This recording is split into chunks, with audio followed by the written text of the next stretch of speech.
Speaking of the extraterrestrial beings, the GOP debates, politicians. These are the aliens out here. These are the people that are different from you and I.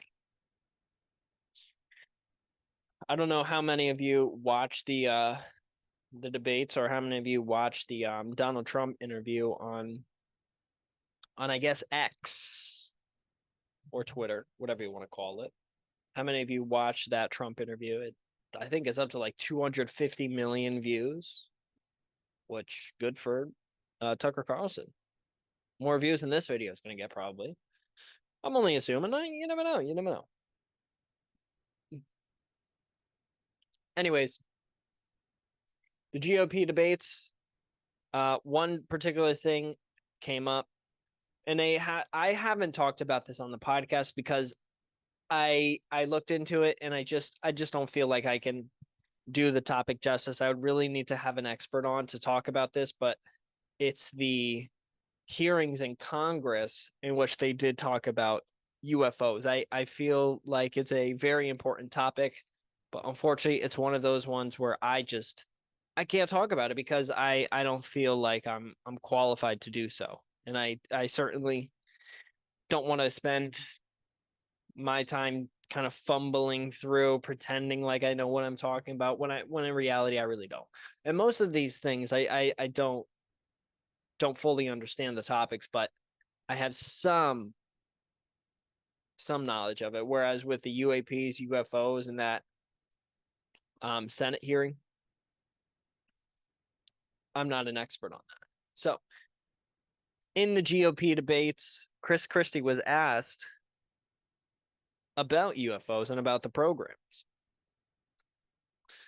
One of the last things you expect was stuffy politicians facing off in the first Republican presidential primary debate is a discussion on the controversial subject of UFOs or unidentified anomalous phenomenon as they're now known. But that's exactly what happened last night. The awkward moment in the debate in Milwaukee, Wisconsin on Wednesday night featured 8 potential presidential candidates came when moderator Martha McCallum took aim at former New Jersey Governor Chris Christie to ask his opinion about a president's responsibility to provide the American public with the truth about the UFO topic. I get the UFO question? Christie responded with a smile.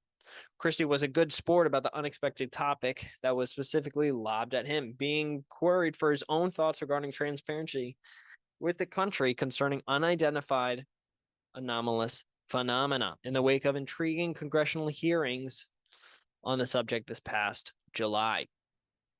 He said the job of the president of the United States is to level with the American people about everything. The job of the president is to stand for truth. Especially coming from a woman from New Jersey, I think it's horrible that just because I'm from New Jersey, you ask me about unidentified flying objects and Martians. We're different, but we're not that different. The New Jersey connection is in reference to Orson Welles' infamous Mercury Theater radio broadcast of H.G. Wells' War of the Worlds back on October 30th, 1938, when a panicking public believed that hostile Martian tripod machines were actually rampaging around the countryside near Grover's Mill, New Jersey. And then it kind of goes on further to talk about the specific behind the UAPs. The Department of Defense is involved. It's a crazy thing. I really suggest that you go watch that entire. I think it's maybe 2 hours of that particular person speaking to the. I think it's the Senate. I think they're in the Senate or something.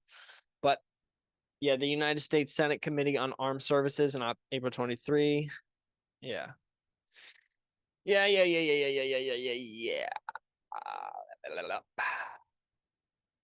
All right. Oh, last thing on this. Last thing on this. I do want to make a comment about. I did say that I did watch the debates.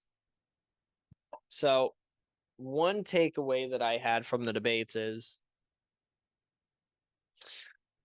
one of the one of the two differences that I saw was people who, even if I didn't really agree with what they were saying, I thought what they were saying, they were either flat out lying about, or they just didn't feel.